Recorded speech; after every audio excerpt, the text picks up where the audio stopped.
Welcome back to Finance Bro University, brought to you by Professor Mangosteen. This episode, we're talking about the diversification myth. So let's reflect on diversification for a moment. We've got these famous quotes by some amazing investors on diversification. Diversification is a safety factor that is essential when we should be humble enough to admit that we can be wrong. John Templeton. Diversification is protection against a lack of knowledge. Peter Lynch. Diversification may preserve wealth, but concentration builds wealth. Warren Buffett. And then we've got two components of diversification that I want to talk about: volatility and what I consider true risk. Now, volatility is often a symptom of risk, but is not risk in of itself. Volatility obscures the future, but does not necessarily determine the future. Peter Bernstein. And risk. The goal is to make good returns with less risk. Risk is not the same as volatility. It's very hard to measure risk. Michael Price. And that is a very key point, that measuring true risk is actually really difficult and requires a much more different approach to thinking about what you're investing in than concerning yourself with volatility. Finance Bro University is the university for the new paradigm in finance. Master the old rules and then break them. So the first component of this is volatility. Now we can consider volatility in terms of volatility optimization, building a volatility optimized portfolio. Now there's two components to this. There's variance, the propensity of an asset's price to go up and down. Then there is covariance, the propensity of stocks to move in the same direction or similar direction or in opposite directions, right? Now what we've got here is we've got a graph here of the price change of four different assets. And what we can see is we've got asset 1 and 2 that provide low diversification. They've got high variance and high covariance. They're moving in the same direction. They're going up, and they're going up the most, and so they have high variance, but they're also going in the same direction. So you're not getting a lot of diversification from that, from a volatility optimized perspective. Now we've got, asset 2 and 3. They've got medium variance. Obviously, this one's not as aggressive as asset 1, but it's still going up a lot. And then asset 3, it's going down. So that gives you low covariance. They don't move in the same directions. And so that provides you with diversification, because while one asset's going up, the other one's going down. And that is likely to be vice versa in other circumstances. And so what you can have is a much more smoothed investment signal. And then you've got these two, asset 3 and 4. Now, asset 3 has gone down while asset 4 has stayed stable. It's made no daily change. It's kind of a bit boring, right? Like you've got low variance, and so your investment portfolio is not going to do much. And you've got lowish covariance, right? So they're not moving necessarily in the same direction. That's kind of a good thing, but it doesn't build a very interesting or exciting portfolio. So that is how we can optimize volatility, is we can use different assets to tune the volatility that we want to experience. And this can get very sophisticated. Covariance can be isolated for different things like interest rates, exchange rates, commodity prices, and a whole bunch of other macroeconomic factors that may determine the returns on investments. So this approach of volatility optimization actually has its limits. The benefits of diversification decay very quickly. And what we have here is we've got the diversification of a total portfolio volatility as a function of the number of stocks held in that portfolio. And what we can see is that generally what it's been found is that the volatility or standard deviation of returns declines quite drastically down to the market risk by the time you've got about 10 to 15 stocks in any portfolio, right? And after that, you're just experiencing the normal market risk of anything else. And so you're not getting any more diversification through holding the S&P 500 than what you have with a well-designed 10 or 15 stock portfolio. And so a lot of these products that track, whole of equity markets, for the global equity market or for the US or something like that, don't provide much more value in terms of diversification than just having 10 or 15 stocks all up. Now, real risk is all the things you can't measure, and they're very difficult. They're very, very ambiguous, and they're not necessarily quantifiable. And these are some of the risks that we can think of when we consider true risk. So we've got fraud and misconduct. We've got geopolitical risk, country rivals wanting to go and fight with each other or something like that. Legal and regulatory risk, including sovereign risk, right? So they may change the laws on you, or there might be legal risk between two counterparties, maybe a customer's having an argument, or the laws have changed. Customer concentration risk. You may have a business that derives 80% of its revenue from one customer. So when that customer leaves or moves on, that business is now suddenly significantly impaired. Operational risk. Something might just go wrong. A factory might break down. A car might break down. The deliveries can't occur. Trains may not run on time. A whole bunch of other things that can happen. Liquidity risk. That means your ability to enter or exit a position in the market or inside an actual business itself that you're invested in. They have liquidity risks of their own, right? So they may actually just not have cash available to pay bills on time, and despite having assets that can do things, and that puts them in a really, really awkward position. Counterparty risk, right? A counterparty might just renege on something. Reputational risk. Suddenly the brand takes a dive and nobody wants to buy those products anymore. Leverage and funding risk. So if they're a company and they rely on banks to provide them with debt to fund their operations, if that bank turns around and says, oh, we don't want to provide you with debt anymore, that can be a really structurally horrible problem for the company. And then you've got structural disruption risk. Think of taxis versus Uber, right?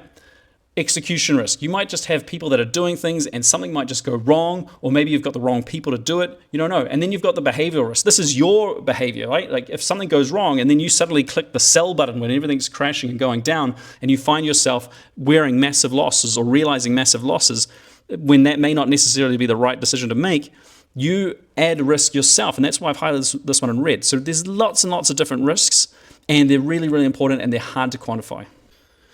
I'm going to use this case study for us to understand how all these risks exist in parallel and can compound upon each other, right? Case study. So there was Wirecard, the payments processor. It was a German publicly listed business, right? Now they had $1.9 billion in fraudulent cash transactions and fake balances on their bank account. Now BaFin, which is the regulator for publicly traded stocks in Germany, aggressively protected Wirecard, banned short selling, and even investigated journalists, right? And so that it enabled them to continue trading. They also had operational risks, right? So the CEO had too much control. They're a rubber stamping board. I mean that the board of directors that oversaw the CEO could just sign off on things because they didn't have any real power. The CEO sort of called the shots. Auditors failed to detect the fraud for years, which is a real unfortunate outcome. Reputational risk, right? So once this fraud was revealed and it became apparent to the public, right, their reputation of Wirecard just completely fell apart. Now, that caused liquidity risk. When the fraud was revealed, partner banks froze credit lines. Suddenly, Wirecard could not access liquid cash to pay things as they needed to. And then they had counterparty risk, right? Other critical business partners just fled when they realized that this was a dead duck, right? And so these things compound and they create a really, really, really unstable environment. So risk occurs at pace. Risk can occur pretty quickly. And here's the Wirecard payment processor share price over the period of that fraud. Now, we can see their share price rose up really quickly through 2016, 17, 18. Everything was going great. Now, in Jan 2020, Wirecard denies a report on the Financial Times that a company's executive has used forged and backdated contracts to string a string of suspicious transactions that have raised questions about the integrity of the company's accounting practice. Ooh. Right? BaFin informs the finance ministry that it has ordered an inquiry into the Wirecard's accounting and has banned short selling on the company's stock. That is a way to protect the company. Now, short selling is when you detect fraud and you think that that business is operating fraudulently, you borrow someone else's shares to then sell the stock into the market. And so it plummets the share price, or it can plummet the share price if you've got enough short selling. Auditor EY refuses to sign off Wirecard's 2019 accounts as it was unable to confirm the existence of 1.9 billion euros. Ooh, representing around a quarter of its balance sheet. That's a quarter of all the assets that business has.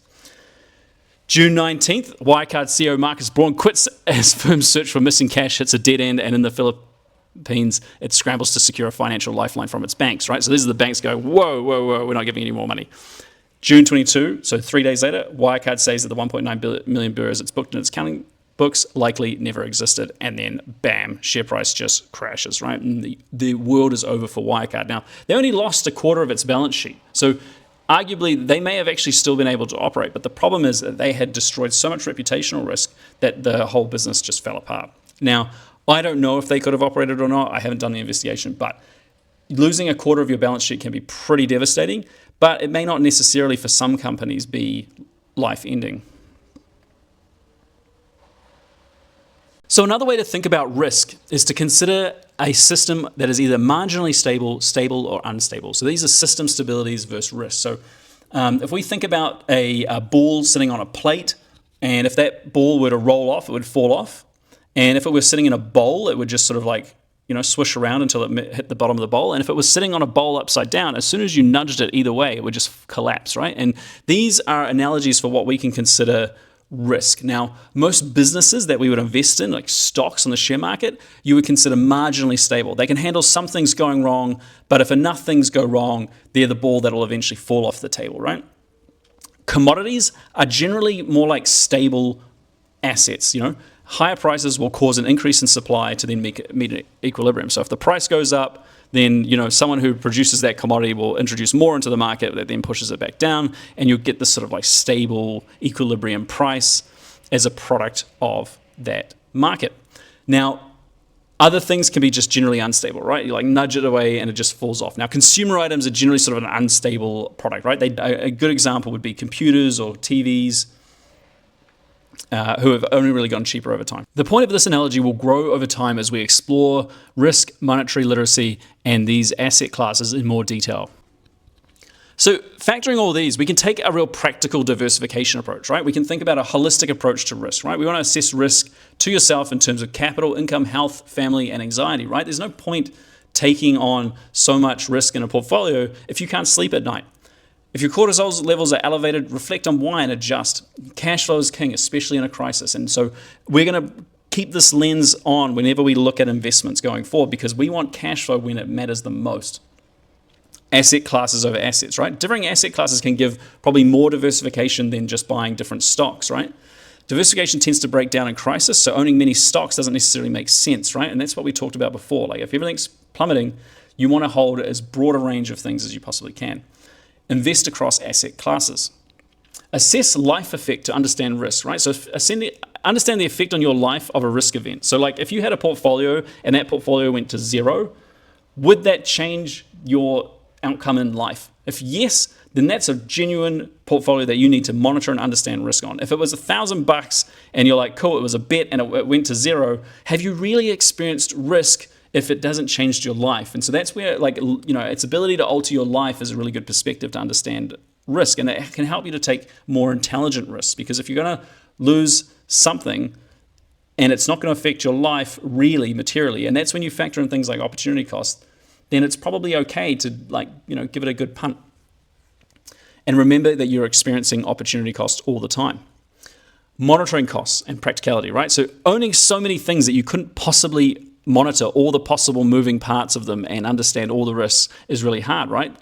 It's not practical. What is this going to distract you from in your day-to-day when you're trying to worry about all the possible risks that you're dealing with? And that's why being hyper diversified may not necessarily make sense. So back to that idea of diversification across asset classes. Well, what are all the possible asset classes? Well, I've listed as much as I can think of here, but equities, there's massive diversity in equities. Where do we begin? Don't worry, we're going to dedicate a lot of time to this. Treasuries, government issued bonds, and is considered as good as money/currency. Bonds themselves, these are like commercial bonds. They're like debt that commercial entities issue out to the public, and you can buy them. Commodities, oil, grain, sugar, etc. Currencies, specifically sort of fiat/national currencies, so like the US dollar, the New Zealand dollar, Australian dollar, euro, Chinese yuan, etc., etc., etc. Bitcoin, digital money, we'll talk about more in depth. Crypto, look, crypto is mostly scams, and you have a tremendously high monitoring costs if you want to play in this area, and I just am not a tremendous fan of it. But we will talk about some crypto stuff, but I'm not really that interested in crypto. Art and collectibles, right? So all these scarce art items that get created every month, these are fantastic as essentially liquidity absorbers. They just track the money supply over time. Structured products, they're very complex. We'll explore some examples of structured products because they can be pretty interesting, but they do have some funny risks with them as well, depending on exactly how they're structured. Real estate, obviously we've got our residential, development, commercial, industrial, real estate. Everyone loves a good real estate investment. Private equity, like a really expensive and high risk investment experience. We'll play around with that maybe a little bit, but I'm not sure.